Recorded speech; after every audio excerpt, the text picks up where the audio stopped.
Buenos días, buenas tardes a todos. Antes de iniciarme es necesario dar las gracias a la Asociación Camino Ancestral de Santiago por la organización de este congreso y sobre todo a don Santiago Guerrero, presidente de la asociación, por tener el amable gesto de invitarme a este congreso sobre iconografía cristiana, crismones y otros simbolismos. El título que damos a esta nuestra conferencia es el de Nombres Sagrados de Jesucristo, breve comentario sobre el crismón y el nombre sagrado de Jesús en la emblemática cristiana. Bien, antes de dar inicio necesito hacer una acotación. Y es que la siguiente presentación se basa en dos artículos inéditos de Louis Charbonneau-Lassay, el cual fue un simbolista cristiano católico ortodoxo que vivió entre el siglo XIX y el siglo XX. Además de eso, fue arqueólogo, historiador, iconógrafo, grabador, heraldista, numismático, entre otras cosas. Charbonneau, en sus trabajos arqueológicos, cada vez que encontraba un nuevo artefacto, él realizaba una especie de sello o pequeña escultura a mano y a navaja, los cuales luego imprimía esa imagen en los artículos que realizaba. Por tanto, buena parte de las imágenes que van a estar viendo en esta presentación son tomadas de los artículos de Charbonneau. Debo aclarar o más bien agradecer desde aquí la deferencia por Gautier Perosa, editor, quien es hoy el día quien tiene todos los derechos de los archivos de los Charbonneau-Lassay, y a su traductor Cristian Jacobo por compartir la información que quiero ahora mostrarle a ustedes. Bien, el nombre. Para esta presentación vamos a tener que abstraernos un poco de la realidad nominalista del mundo en que vivimos e irnos más hacia el realismo filosófico y al simbolismo, porque el nombre de un hombre es el más perfecto de los signos sensibles que puedan representarlo, y es él que lo hace con más completa plenitud. Por tanto, estamos hablando que el nombre de una persona sirve como un símbolo claro de esta, entendiéndose el símbolo como un referente que expone un significante que por regla está más allá del mundo sensible que conocemos. En este caso, el nombre sería la clara exposición de la persona a la cual pertenece o a la cual hace referencia. Por tanto, a menudo puede incluso sustituirlo, reemplazarlo en su ausencia de manera eficaz. Y esto es lo que está detrás de lo que es bastante común, podemos decir que desde hace bastantes siglos, que es la firma de documentos o la inclusión de sellos personales. Funciona más o menos lo mismo, porque a través de este signo se coloca en plenitud la presencia de la persona en cuestión. Por tanto, cuando un hombre inscribe su nombre en algún lugar, encierra bajo las letras que lo componen su poder, su honor, lo que su persona y su vida posean de más eficaz con respecto a los demás, y que inclusive también es más precioso para él. El nombre participa, por tanto, del cuerpo y del alma de una persona, por tanto designa los aspectos cuantitativos y cualitativos de la persona. Pero más allá de eso, el nombre como símbolo permite traer al instante de mencionar a alguien, evocar todo el pensamiento, todo lo que nos permite recordar de esa persona en cuanto a su cuerpo, sus cualidades, sus defectos, su inteligencia. En sí, el nombre entonces nos permite servir de puente para estar en presencia de aquel al que se nombra. Hace 2000 años entonces, cuando una voz fue oída por María, una voz del cielo de un ángel que le dijo, darás a luz un niño y podrás por nombre Jesús. Esto quiere decir que ese nombre no fue otorgado por un hombre alguno, sino por el mismísimo Dios. Y esto sirve de base para que diferentes teólogos, pensadores cristianos de los primeros siglos, inclusive varios santos, como San Juan Eudes o San Bernardino de Siena, diserten sobre el significado del nombre de Dios, es decir, Jesús. En el Apocalipsis se nos dice que su nombre es llamado Verbo de Dios, Y inclusive el mismo Jesús de sí mismo dice, he manifestado tu nombre a los hombres, refiriéndose a Dios Padre, a aquellos hombres que tú me has dado. Orígenes nos cuenta en su comentario al Cantar de los Cantares, que Dios se despojó de sí mismo para que su nombre fuera como un ungüento derramado sobre los hombres. Por tanto, no puede haber confusión del significado del nombre de Dios. Y es el nombre que está sobre todo nombre, es un nombre que está sobre todo principado, potestad, virtud y dominio, en esto siguiendo a Pablo, y sobre todo el nombre que se nombra no solo en este mundo, sino en el venidero. Es así como San Agustín dice que Jesús es el nombre más apropiado para Dios que cualquier otro, porque significa toda la economía de la encarnación y la redención, la sabiduría, el poder, la bondad, la majestad y todos los atributos de Dios. Así también Dionisio el Areopagita, que hablaba que se atribuyen muchos nombres a Dios, son en realidad una revelación simbólica de sus emanaciones benéficas, la que aparentemente conjuga todas esas emanaciones benéficas el nombre de Jesús. En la Sagrada Escritura el nombre de Dios es Dios mismo, manifestado a los hombres en la voz de la creación y revelada a los cristianos por medio de Cristo, aquel que se dice que fue el Verbo que se hizo carne. Por tanto, tenemos que tener en mente que cuando hablamos del nombre sagrado, estamos hablando de la presencia real de Dios. Es así como entonces pasemos a hablar de aquellos símbolos que sirven para expresar el nombre de Dios. En este caso, los monogramas griegos, conocido en este caso como el crismón. Bien, la joven inglesa y toda ella se postró adorando y rezando ante estos dos nombres, Jesús y Cristo, que aquí se muestran en griego. No solo se consideran nombres adorables de un Dios, sino también como égidas protectores, bendecidos por Él, incluso más que como unas palabras de adhesión o de reconocimiento entre los fieles, que es lo que comúnmente se cree. En realidad, estos símbolos de invocación del nombre eran utilizados para exactamente eso, como un escudo protector de aquel creyente que lo invocaba. No se entiende ni se puede ver como un talismán o como un amuleto, sino de la presencia real de aquel que se estaba evocando. Esto llevó que San Bernardino de Siena, entre otros, advirtieran que para que se realizara la evocación del nombre de Dios, la persona tenía que estar en gracia, es decir, en la misma disposición del alma y del cuerpo como cuando se recibe la comunión, porque lo que se está haciendo es una invocación de la presencia real de Dios en ese instante. Por tanto, se le daban a las iniciales iota y Shi del nombre de Jesucristo en griegos un significado directo de su nombre, y las cuales superponiéndolas se obtenía una sigla, es decir, un motivo lineal en forma de asterisco que conocemos como crismón. Además, muy pronto, ahora sí a causa de las persecuciones que surgieron obviamente contra los cristianos, los fieles de Cristo no pronunciaban directamente estos nombres, sino a discreción. Y no los escribieron en cualquier lugar, sino en lugares de culto. Aquí tenemos algunos ejemplos del crismón, por lo menos este de una lámpara de terracota procedente de Cartago, más o menos del siglo II y III.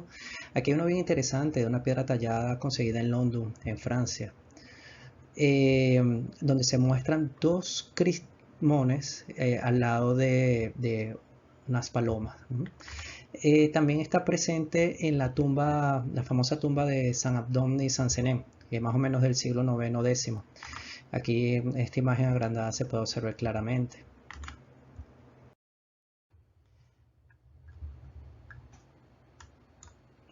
El crismón estrellado. Al pasar de los tiempos, el crismón fue adquiriendo un carácter mucho más efectivo en términos de ser una sigla misteriosa, y esto fue cuando se fue sumando una barra horizontal al crismón que lo hacía lucir de 8 brazos, o se alargaba todo lo que era el cuerpo de la barra vertical o de la iota del crismón. Todas las siglas, es decir, el emblema gráfico del nombre de Jesús y Cristo, gozaron de una gran popularidad durante el primer milenio cristiano, es decir, en la Edad Media, y no dejaron de utilizarse después de él, sino que a menudo adquirieron un carácter mucho más hermético, esto en Occidente, mientras que en Oriente cristiano parece mantener su significado más pristino. Entre los siglos II y XIII, entonces pasó a ser mucho más usado por los mosaicistas, vidrieros, artesanos, que lo utilizaban de forma bastante peculiar en su especie de marcas comerciales, por llamarlo así.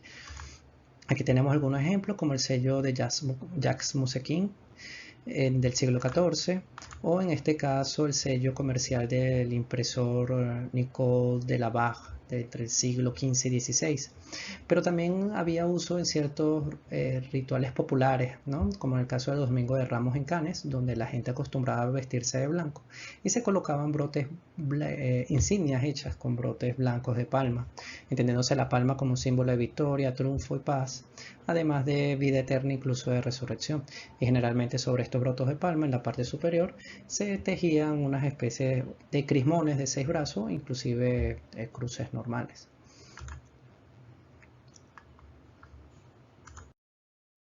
Dicho esto, pasemos ahora a la representación más común de los monogramas del nombre de Cristo, en este caso el monograma constantiniano, el más conocido de los crismones. Es, como decía, el más conocido de los monogramas de Cristo y está compuesto por las letras Chi y Ro, lo que para nosotros son una X y una P, las cuales se colocan de forma superpuesta y son las iniciales de la palabra Cristo en griego. Se le conoce comúnmente como crismón constantiniano, no porque el emperador Constantino lo inventara, sino porque este emperador, al convertirse al cristianismo, adoptó y oficializó este monograma. Según Eusebio cuenta que Constantino, en víspera de la batalla contra Magencio, cuando se disponía a cruzar el puente Milvio, tuvo un sueño y una visión en la que vio el monograma de Cristo en forma de X y P o Chi Rho superpuesta, y bajo esta la inscripción y hoc signo vinces, por este signo vencerás. Aparentemente Constantino prefería el monograma de la X sobre la P, y este era el que tenía representado en su propio casco, según Eusebio. Aunque en adelante comenzó a ser parte del estandarte imperial, conocido como el Lavaro. Aquí tenemos diferentes representaciones. Y Eusebio lo describe como que era una lanza de hierro que se le colocaba una especie de barra transversal que le daba una forma, una configuración de cruz. Y sobre esta se colocaba una corona de oro con suficiente o muchísimas piedras de oro, y debajo de esta, como una especie de pendón dentro de un círculo, se colocaban las letras del monograma, las 2 primeras letras del nombre de Cristo. Y del travesaño también se colgaba un velo púrpura revestido de piedras preciosas que servía para taparlo. La abreviatura del nombre superponiendo las letras X y P para los cristianos de los primeros siglos, era una sigla que hacía tiempo era usado en el antiguo mundo pagano y se le atribuía un significado elogioso que los latinos tradujeron como existimares o existimatis, con el significado de una feliz reputación, de una brillante fama. Tras la adopción oficiales de estas iniciales por parte del emperador Constantino, que ya para ese entonces aparentemente se había vuelto cristiano, solo quedó el significado cristiano relacionado al crismón. Y los fieles multiplicaron sus representaciones por todas partes. Aquí tenemos unas imágenes o relieves realizados por Charbonneau así, en base a monedas descubiertas por él. Monedas de Constantino acuñadas en Sisac y otras acuñadas en Arles, en Francia. Bien, la X y la P de las palabras Cristo fue comenzando a tener con el largo del tiempo algunas variaciones, ¿no? Por lo menos la primera que tenemos acá es donde se unen la letra Chi y Ro, pero el bucle de Ro se coloca en uno de los brazos de la Chi, sin mover o variar la posición de esta. tenemos otro caso donde a la Rho se le suma una barra transversal, ¿no? Dando una identidad de una cruz en versión romana. Luego tenemos la versión del crismón común de 6 brazos, tenemos la otra variante que es la del crismón de 8 brazos y por último aquel crismón donde se sumaban las letras alfa y omega siguiendo el Apocalipsis de San Juan. Durante los siglos XI y XII, el crismón será sujeto o objeto de múltiples variantes gráficas. Tal fenómeno puede relacionarse parcialmente con el principio estético del variatio característico de la cultura artística del románico. Aquí tenemos un muy bonito crismón, el crismón de Quiroga, donde se aprecia claramente las letras alfa y omega entre los brazos de la Xi en dicho crismón. Pero más allá de eso, llega un momento en el tiempo, y sobre todo se conoce bien ahí en la península ibérica, que se comienzan a sumar otras variantes. Por lo menos en este caso tenemos el crismón de la Catedral de Jaca en Huesca, donde observamos que no solamente aparece el alfa y omega, sino una S también. Entonces, esto sirvió para atribuir una ampliación semántica del símbolo, y podríamos incluso llamarlo como una especie de evolución del símbolo, aunque un símbolo no evoluciona. Y como se explica el paso de un simbolismo cristológico a trinitario, a un rasgo formal por la inclusión de la letra S, porque se entendía que siguiendo la escritura latina, que la Rho como una P significaría pater, la S spiritus y el alfa y omega haría apelativo a Cristo. Pero en realidad, desde mi punto de vista, el crismón siempre hace referencia a Cristo. En realidad lo que estamos viendo aquí son las letras X, PS o Chi, Rho y S, que es la que se sumaría de forma latina. Y es una forma romanizada de escribir Christus.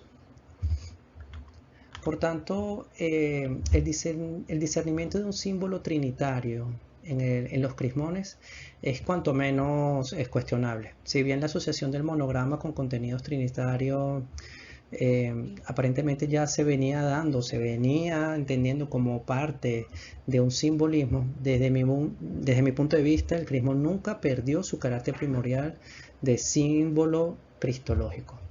Aquí tenemos otros ejemplos. El primero es de un reloj de sol de Saint-Just-sur-Dive y que relaciona a Cristo con el sol, como se habla en la liturgia latina del domingo de resurrección, al momento de bendecir el cirio pascual. Tenemos otro caso de aquí.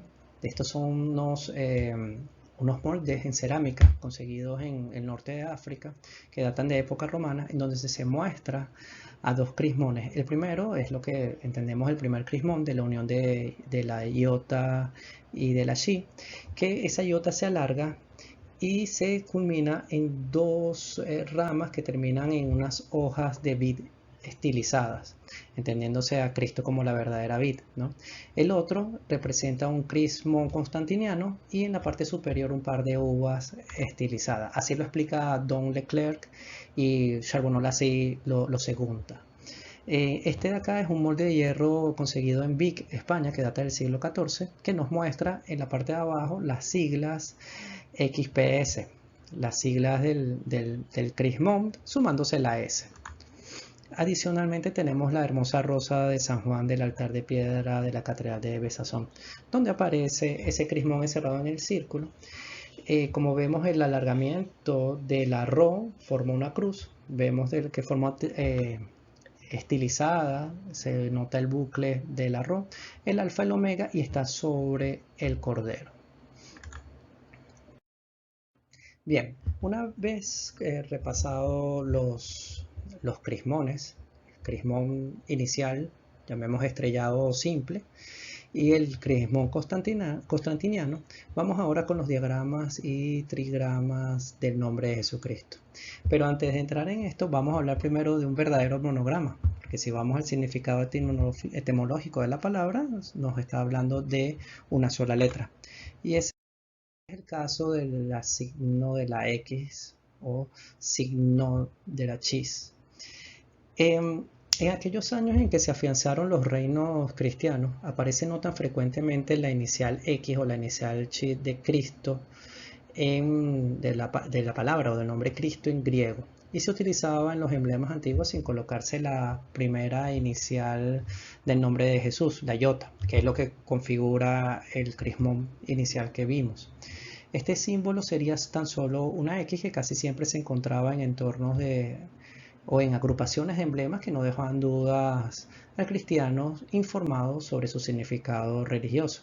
Por lo menos tenemos aquí este ejemplo de una moneda de plata del emperador Heraclio de Bizancio del siglo VII, pero que además se remata la cruz o se corona la cruz, la X con una cruz para dejar claro el significado que se refiere a la inicial de Cristo.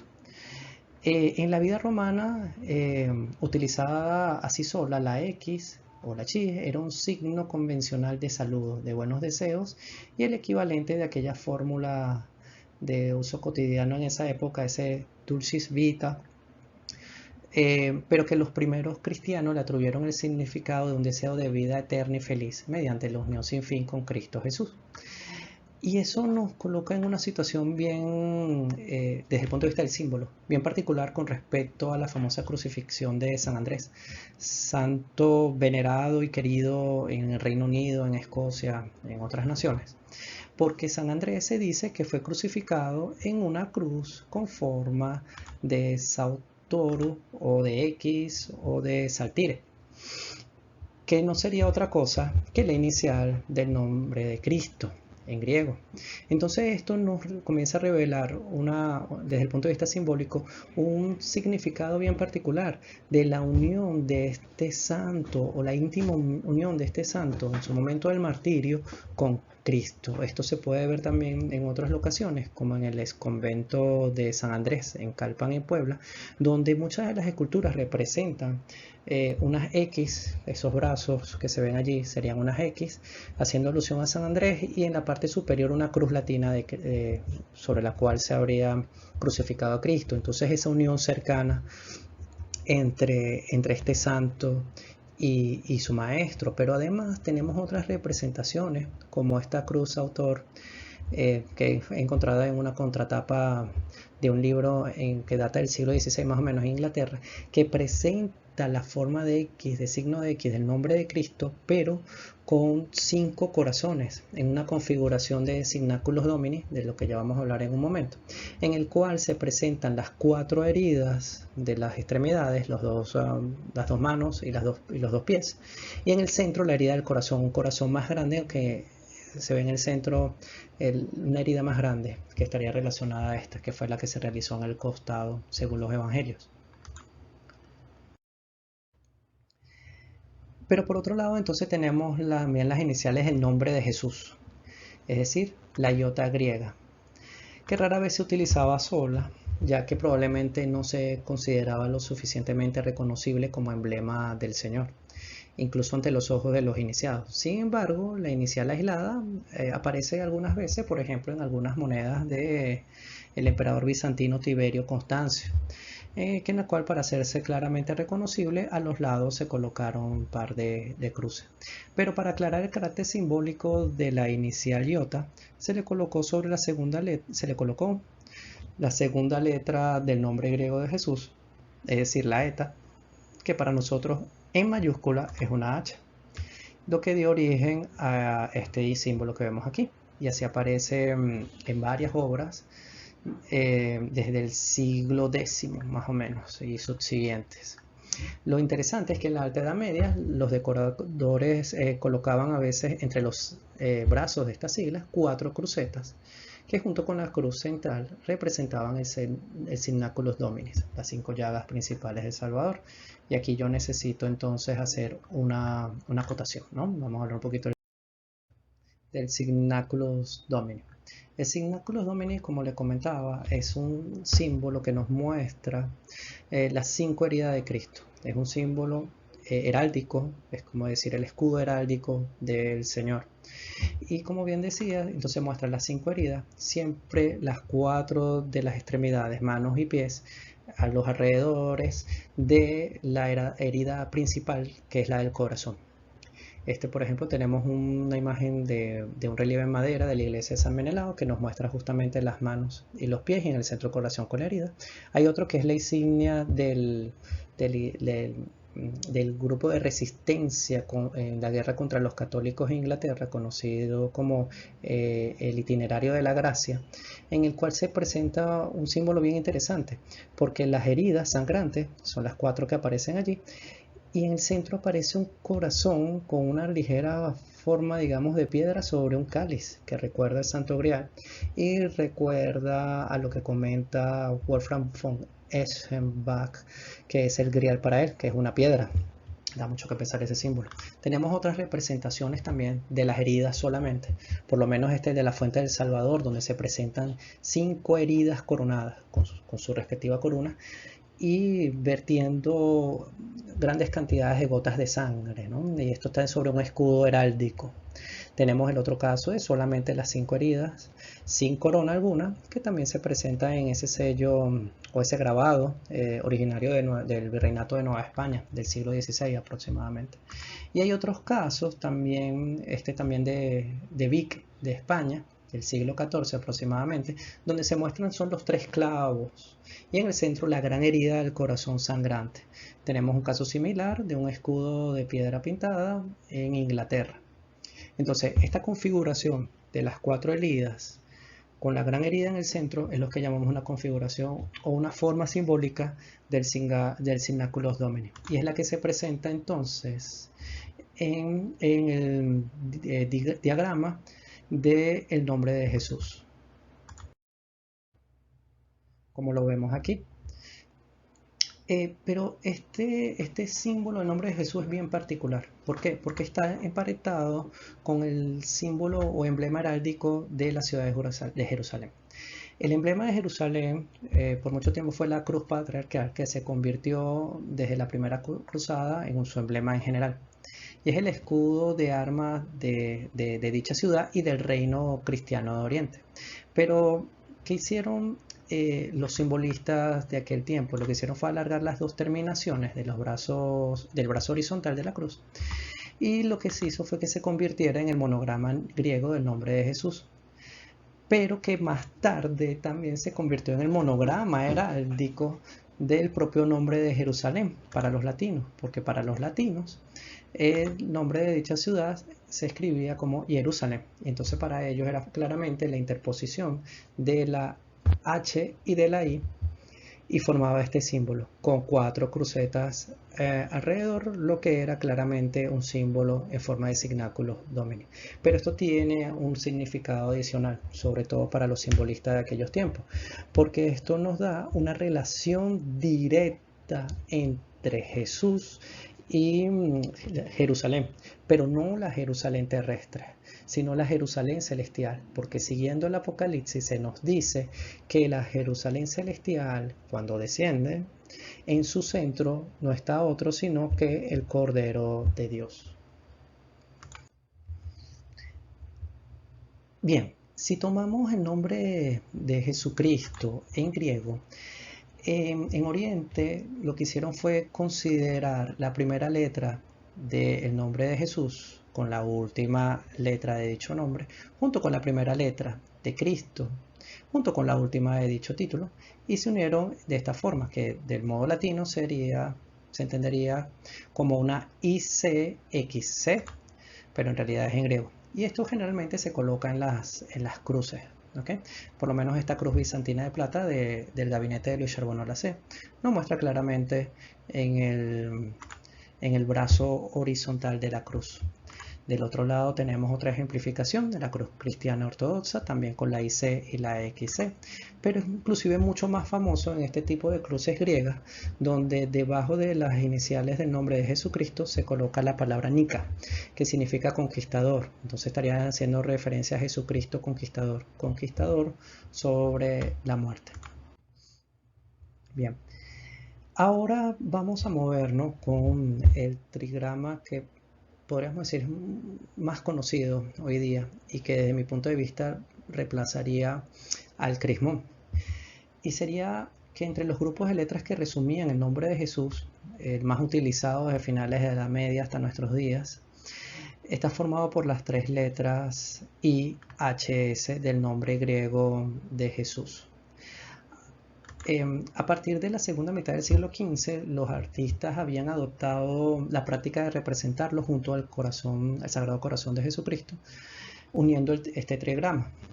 Y con esto también en diferentes escudos heráldicos, esculturas, relieves, etc. Aquí lo tenemos entonces en el escudo de la Compañía de Jesús, quien aparentemente sería la organización sacerdotal que más conocido haría este trigrama.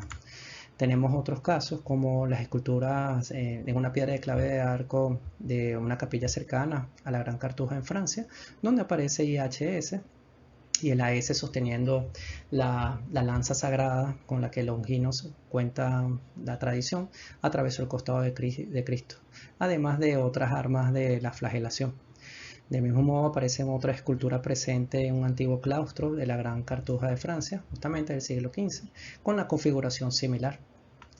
Tenemos otras representaciones, como esta del pozo de la fuente de la vida en Bois Hoche in Bien, en donde Cristo se iguala como la fuente de la vida. Del mismo modo se presenta en otro molde de hierro de Vic, España. Estos moldes de hierro eran utilizados, se cree, para el proceso de horneado sí, el proceso de cocción de las hostias, que generalmente quedaban con las imágenes aquí representadas. Y este tenía las siglas IHES, se sumaba la E, pero es como igual una forma latinizada del nombre de Jesús. Y por otro lado tenemos donde es una tabla que muestra un relieve de la lira mística, es decir, Jesucristo como símbolo de la lira mística. Este monograma, es decir, el IHS, para que en griego en realidad es Iota Eta Sigma, viene obviamente del nombre griego de Jesús, que con el paso a los manuscritos latinos, la sigma fue sustituida por la S, manteniendo la letra eta, que al ser mayúscula era igual a una H latina, lo que resultó en este conocido IHS. Existen muchísimas interpretaciones populares. Algunas dicen que significa Jesus Homonymum Salvator, que significa Jesús Salvador de los hombres. Otros que dicen que es in hoc signo, que sería simple y llanamente con este signo, porque falta el vincis, ¿no? El de vencerás. Por otro lado, en inglés se dice que es el I have suffered, haciendo referencia al sufrimiento de Cristo en la cruz. Inclusive hay una versión alemana que se traduce como Jesús bendito Salvador. Pero en realidad estas son, como ya explicamos, las tres primeras letras del nombre de Jesús en griego. Bien, y ahora para ir terminando vamos a hablar de variantes y sobre todo de desviaciones. Diferentes son las variantes como los casos anteriores que vimos, donde el crismón va asumiendo diferentes formas, ¿no? Diferentes configuraciones, mejor dicho. En este caso tenemos uno en forma de verdadera cruz monogramática. Se consiguió, está presente en un ataúd merovingio, ¿okay? En Cibó, en Francia. Tenemos otro caso bien llamativo donde la X está formada por dos lunas adosadas en la disposición que se muestra, pero es una forma invertida. Y esto está presente en el cinturón de San Cesareo, obispo de Arles. Por otro lado tenemos que es bien llamativo porque no son letras superpuestas, sino que la X y la R se suceden. Son las X y la R de otra forma romanizada del nombre de Cristo, y que además se coloca en secuencia el alfa y el omega. Pero también más allá de esto aparecen otras representaciones que son bastante llamativas, como aquellas de esta de Marsella, en la cual está el árbol con dos o más ramas, en realidad con dos ramas casi horizontales, que son símbolo del cuerpo de Cristo sobre la cruz, que se iguala al árbol de la vida, o sea, Cristo en la crucifixión como el árbol de la vida. Y en este caso está rematado por un crismón cruciforme en la parte superior. Bien, Tras las variantes vienen las degeneraciones del crismón, no solo constantiniano, sino del trigrama del nombre de Jesús. Aquí algunas de ellas que se muestran en monedas merovingias encontradas en el Poitou. En la primera de ellas se ve una X cerrada verticalmente y en ambos lados coronada por una doble R. Esta media letra duplicada se ve también sobre la cruz monogramática del segundo, tercer, cuarto e incluso hasta el quinto emblema, que ese último es bien llamativo. Finalmente el último es un grabado de un broche merovingio encontrado en Maine, en Francia, y está compuesto por la X que sostiene una P de dos brazos. Por otro lado, entre el siglo IX y X se consigue un caso bien particular en que hay una chi que se corona o que está rematada con una especie de guadaña, que no es otra cosa que una degeneración de la ro griega. La guadaña se tiene que entender como símbolo o atributo de Saturno y el paso del tiempo, y alegoría de la muerte. También se entiende como símbolo de mutilación. Y aquí es donde aparece la cuestión de la inversión o la alteración de figuras emblemáticas, y más en el caso de aquellas que especialmente tienen la misión consagrada de representar a Cristo.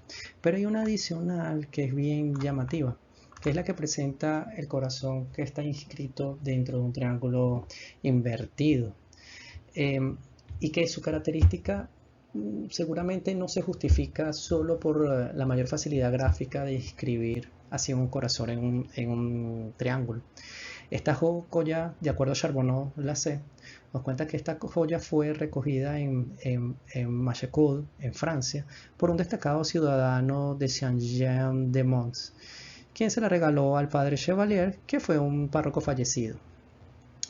Esta localidad de Machecoul es una localidad que se hizo famosa en el siglo XV aproximadamente por los crímenes de magia satánica del conocido caballero Gilles de Retz, quien fuera un caballero que participó en la Guerra de los 100 años y que es acusado de varios delitos de pederastía, entre otras cosas, y que pasó a ser el barba azul de los cuentos de Perrault. Durante la Revolución, también comenta Charbonneau-Lacet, que los muchachos de la ciudad de Retz con los de Marche, del norte de la Vendée, y bajo el mando de Athanase de la Charité, tomaron parte activa en las guerras contrarrevolucionarias de la Vendée. Y se cuenta que, bueno, que los milicianos de la Vendée lucían una imagen del Sagrado Corazón en su sombrero y en sus pechos para identificarse. Se le comentó a Charbonneau, y él transmite en su libro El Vulnerario de Cristo, que en Machecoul se le comentó o se le aseguró que había unas sociedades secretas, y según parece una logia luciferina, cuyo sello estaba en poder de un famoso coleccionista a principios del siglo XX o finales del XIX llamado Parentout. El Charbonneau sospecha que fue esta sociedad la creadora de esta figura colgante, donde el Sagrado Corazón es prisionero de un triángulo invertido. Probablemente sería una oscura réplica de la insignia de los Sagrados Corazones de la Vendée que usaban los soldados de dicha región, y todo esto con un claro significado en contra de Cristo y los suyos. Y más considerando que, bueno, esto lo comenta el ocultista Melly Pijal, que el triángulo con verte hacia abajo era un símbolo conocido de la cabra de Méndez, un símbolo de oscuro significado utilizado en ciertos ritos. Por tanto, las representaciones de emblemas al revés, cabeza abajo, modificado o con otros símbolos, o incluyendo signos espurios, cuando son claramente inclusiones o modificaciones intencionadas, corresponde casi siempre a una idea de impiedad, de blasfemia, y es una especie de acto de apostasía siempre que se refiera al nombre sagrado de Jesús.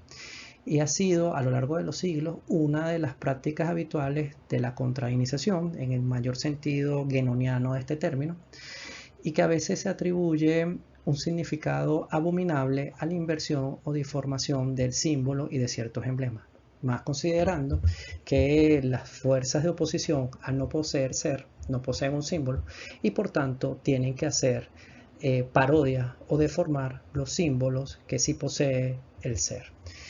Con esto cerramos y era lo que quería compartirles el día de hoy en esta ponencia. Muchísimas gracias por su tiempo, por su atención y hasta otra ocasión. Hasta luego.